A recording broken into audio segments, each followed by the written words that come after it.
we're all, a lot of us are going through a hard time in life. Some people have been bullied. Some people are just stressed out. Some people are insecure. Some people are fat and overweight. And the world puts a lot of this shit in your mind. It's not just you. Yeah, you help it.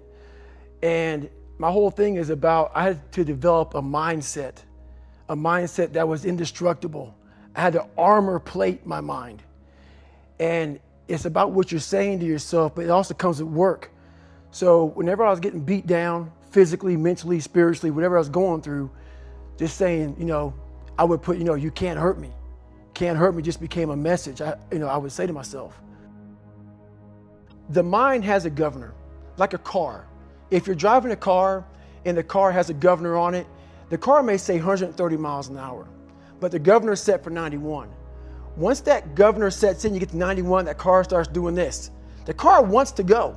The car wants to go, but that fucking factory said, we're not going past 91.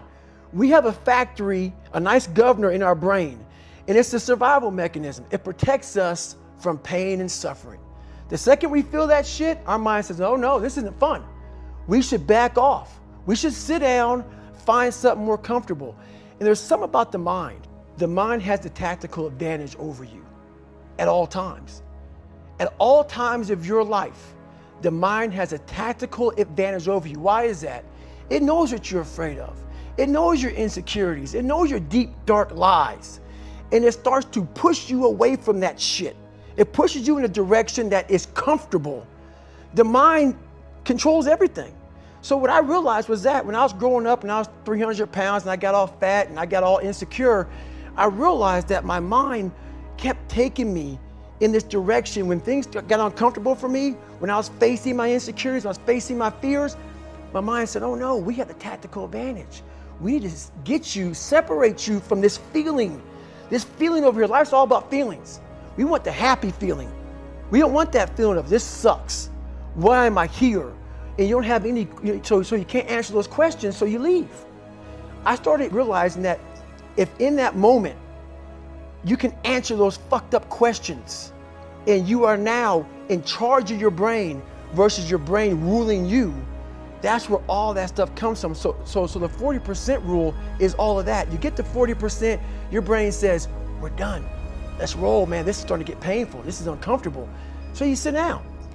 You have to figure out ways, and everybody's different. That's how the book kind of talks about, like we all have these things about, 5 steps to this and 4 steps to this. It's a lot more than that. That's all bullshit.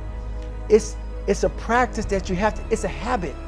So if you know that at 40%, I'm feeling pain. At 40%, I'm feeling pain. That's where the 40% rule kicks in. Now it starts. Okay, I'm feeling pain. My mind's saying all this shit to me. It's saying, get out of here, run, flee. The fight or flight kicks in. Okay, we're done, we're not good enough. It starts telling you all these things. You start to believe it because the mind controls all. This is the time where you have to gain control back of your mind.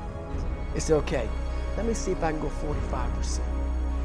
And once you start giving yourself more and more hope and start realizing, okay, the mind starts to be, okay, what are you doing? We're supposed to be going right and you're going left. You start then controlling your mind.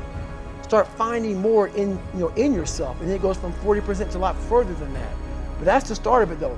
Get to the spot where your mind is saying stop. Whatever that is, you gotta get there first, and then that's when that shit starts to work for you. You gotta control yourself in that moment.